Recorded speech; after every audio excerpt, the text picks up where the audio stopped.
গাজীপুরের কাশিমপুরে ভ্রাম্যমাণ আদালত পরিচালনা করে কয়েকশো লিটার পেট্রোল উদ্ধার ও নগদ 10,000 টাকা জরিমানা করা হয়েছে একটি মোটরসাইকেল সার্ভিসিং সেন্টারকে। গাজীপুর থেকে আব্দুল কুদ্দুসের প্রতিবেদনে দেখুন বিস্তারিত। মঙ্গলবার 31 মার্চ দুপুরে কাশিমপুরে হাতিমারা এলাকায় বংশাল মোটরসাইকেল সার্ভিসিং সেন্টার নামে একটি দোকান ও গোডাউন থেকে ভ্রাম্যমাণ আদালত পরিচালনা করে কয়েকশো লিটার ড্রাম ভর্তি পেট্রোল উদ্ধার করা হয়। এ সময় অবৈধভাবে পেট্রোল মজুদ ও বেশি দামে বিক্রির অভিযোগে 10,000 টাকা জরিমানা করা হয়েছে ওই ব্যবসায়ীকে। জব্দকৃত পেট্রোলগুলোকে মোটরবাইক আরোহীদের মাঝে 2 লিটার করে সরকার নির্ধারিত দামে বিক্রয় করা হয়েছে, যার আনুমানিক বিক্রয় মূল্য প্রায় 15,000 টাকারও বেশি। 2 লিটার তেল পাইছি, সবাইকে 2 লিটার করে তেল দেওয়া হয়েছে। আর তেলের দাম ন্যায্য মূল্য ছিল 120 টাকা করে লিটার দিছে।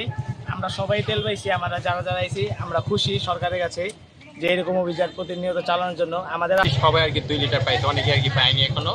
এখানে বংশাল হাতিমারা এখানে আর কি 200 করে আর কি লিটার তেল বেচতো আর কি। বিক্রিত টাকা সরকারি কোষাগারে জমা হবে বলে জানিয়েছেন আদালত পরিচালনাকারী গাজীপুর জেলা প্রশাসনের সহকারী কমিশনার তাহমিনা রিতা হাফিজ। ভবিষ্যতেও এ অভিযান অব্যাহত থাকবে বলে জানিয়েছেন ওই কর্মকর্তা।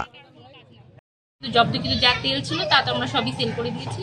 তো এই ক্ষেত্রে আমি আর আলাদা করে জরিমানা করছি না।